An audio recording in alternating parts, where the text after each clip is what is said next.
Bem, menstruação é um processo fisiológico. Fisiológico se entende que é um processo natural.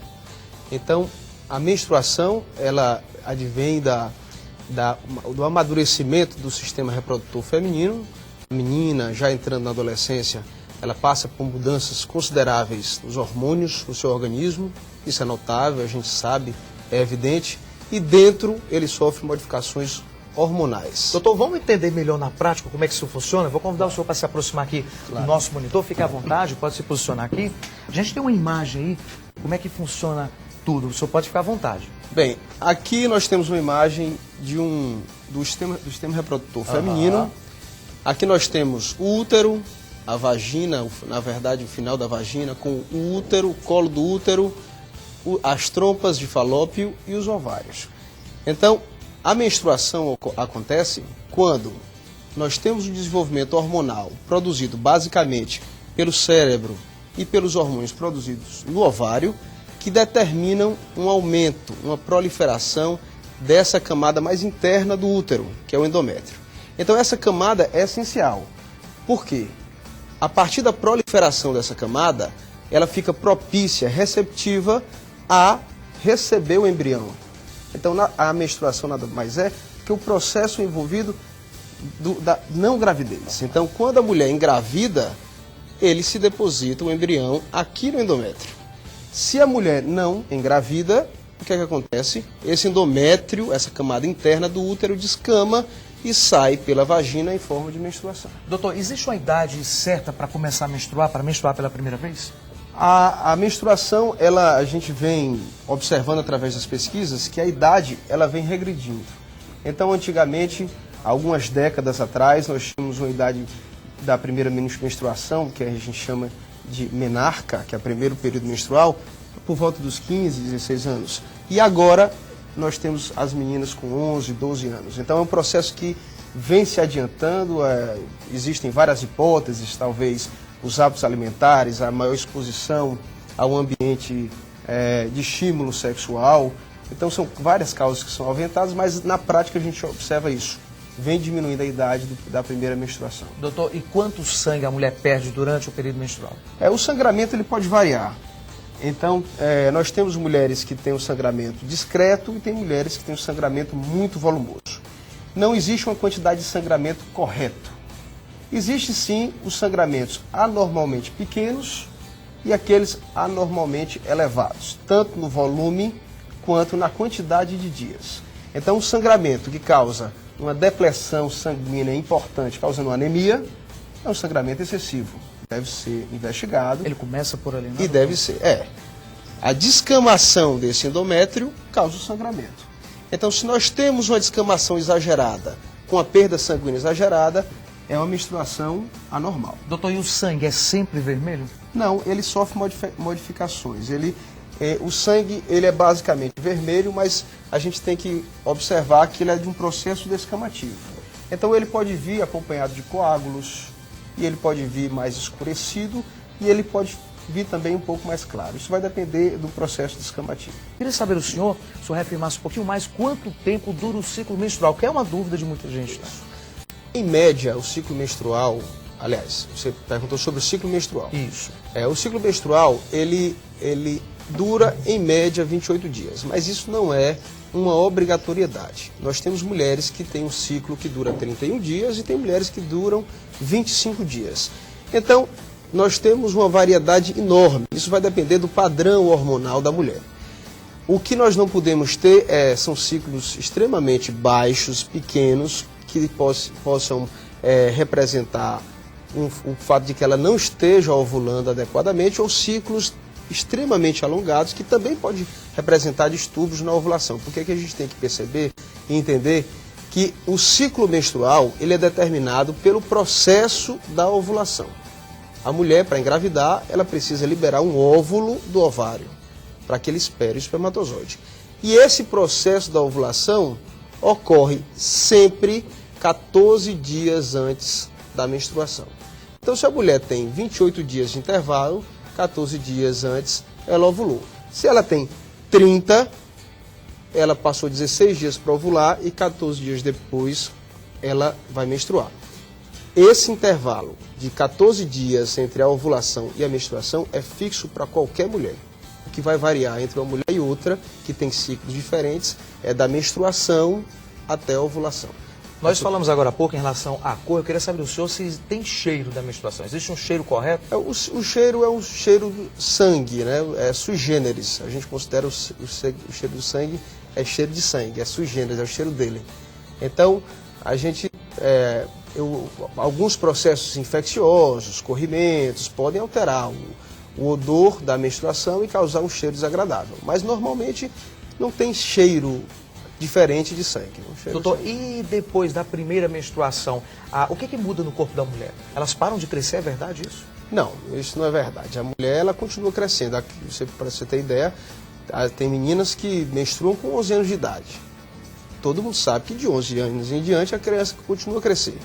Na verdade é que, claro, quando aquelas meninas que têm um desenvolvimento puberal muito avançado, precoce para a idade, desenvolvimento de mamas, pelos axilares e pubianos e também a menstruação muito precoce, elas tendem a reduzir o crescimento. Isso pode acontecer, mas as crianças continuam naturalmente seu crescimento, não param de crescer.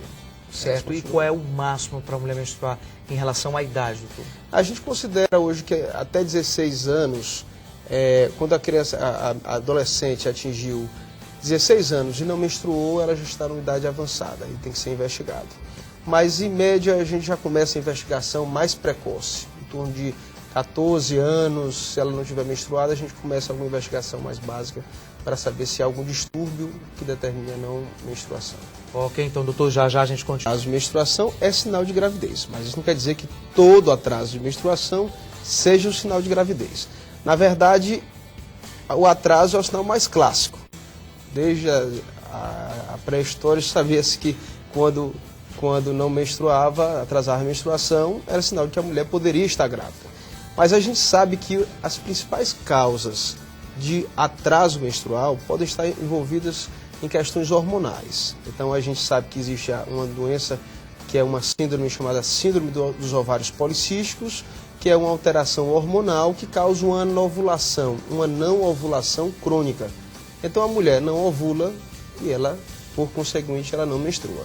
Então existe uma série de causas, outras inclusive, que causam a ausência da menstruação sem significar gravidez. Doutor, vamos falar agora de um assunto chato para as mulheres, para os homens também que convivem, né, com as mulheres. Tensão pré-menstrual, o que é isso? Como é que surge? Por que isso acontece, doutor?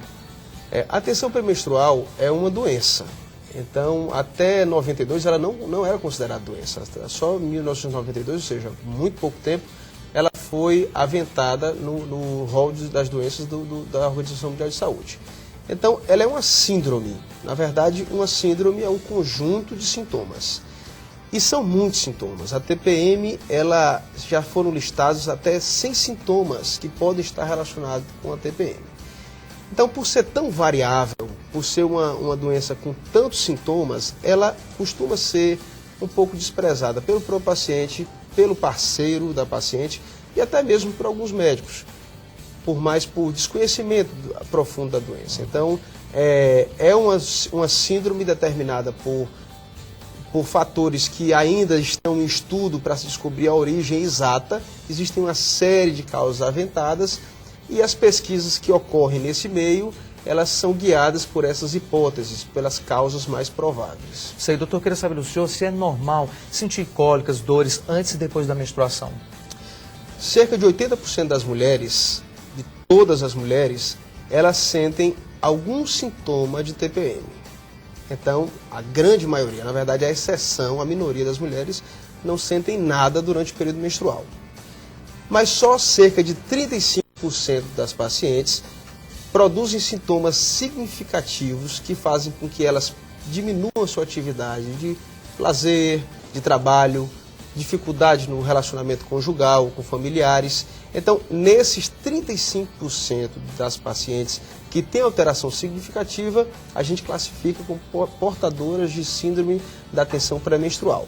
Então, isso quer dizer que todas as outras que tiveram algum sintoma, alguma cólica, uma dor mamária, um inchaço, que são sintomas que são leves, que não causam uma alteração significativa no seu dia a dia, são pacientes que sentem sintomas, mas são normais, não precisam de medicação. Mas nesses 35%, eles são significativos e precisam de intervenção. Leila iniciou o ciclo menstrual aos 13 anos de idade. Logo na primeira menstruação, percebeu que não seria fácil. Comecei sentindo umas dores leves, pela manhã cedo, dor de barriga, aquela coisa. E com o passar do horário, do tempo, começou a ficar aquela coisa intensa. Que eu cheguei a ficar deitada mesmo, as pernas doíam muito, aquela dor intensa, forte, que minha mãe teve que fazer remédio caseiro para ver se eu não sabia o que estava acontecendo comigo. Todos os meses, Leila enfrenta fortes crises de tensão pré-menstrual. Sente dores de cólica e inchaço nas pernas. Geralmente, fica de cama e tem que abandonar o trabalho. Fico deitada de cama, porque as dores são muito intensas. Eu chego a fazer compressa de água morna, às vezes de água gelada, tomo a medicação e fico em repouso. Me isolo por completo. E é muito complicado. Às vezes as pessoas se zangam contigo. A verdade é essa, né? Porque não entende aquela fase. Amanda passa pela mesma situação. Ela menstruou aos 11 anos de idade. Regularmente faz exames, mas até hoje não conseguiu amenizar as dores. Durante o período menstrual, ela fica de mau humor e trancada dentro do quarto sem conseguir se alimentar direito. Amanda passa mais de uma semana menstruada, sangrando mais do que o normal. Muita dor de cólica, sinto muita dor de cólica. A dor de cólica é tão forte que eu não consigo levantar da cama. E muita TPM. Eu fico muito estressada, prefiro que ninguém fale comigo pra não ser agressivo com ninguém, porque a TPM é muito forte. Não é o que acontece com todas as pacientes, mas algumas pacientes com TPM, elas têm sintomas extremamente significativos. Nós podemos ter desde sintomas bem leves, como eu já citei, que não comprometem nada, até sintomas que a gente chama de disforia pré-menstrual, que são sintomas intensos, inclusive psiquiátricos, que causam incapacidade. A paciente fica simplesmente incapacitada de exercer as suas atividades naquele período. E desses casos que a gente viu agora na matéria da Leila e da Amanda, o que pode ser feito? Tem alguma dica? Como é que o senhor pode fazer para ajudar essas meninas? As pacientes que têm sintomas significativos, que são sintomas que elas julguem, que atrapalham no seu dia a dia, nas suas atividades, elas devem procurar um especialista. E o especialista que geralmente cuida disso é o ginecologista. Então, lá no nosso centro universitário em Recife, lá na Universidade Federal, da qual eu faço parte, a gente tem um ambulatório de TPM. Então, as pacientes elas são direcionadas para esse ambulatório e elas passam por uma triagem, para a gente descobrir basicamente o tipo principal de TPM, porque existem vários tipos. Existe um tipo que predomina a ansiedade, é o tipo A, o que predomina a depressão, que é o tipo D, o que predomina a retenção hídrica, que é o tipo H. Então, são vários tipos. A gente tem que caracterizar primeiro em que quadro a paciente se inclui para que a gente possa tratar adequadamente. Então, por isso não existe um remédio certeiro para TPM. Existem diversas linhas de tratamento, umas muito eficazes para umas pacientes e pouco para outras. Então a gente tem que ver o perfil daquela paciente, saber que tipo de medicação vai fazer e experimentar a medicação que seja mais adequada para ela. Ok, então, doutor, aqui o telespectador também participa, o senhor sabia disso? Vamos ver a primeira pergunta para o senhor? Doutor, menstruação da diarreia?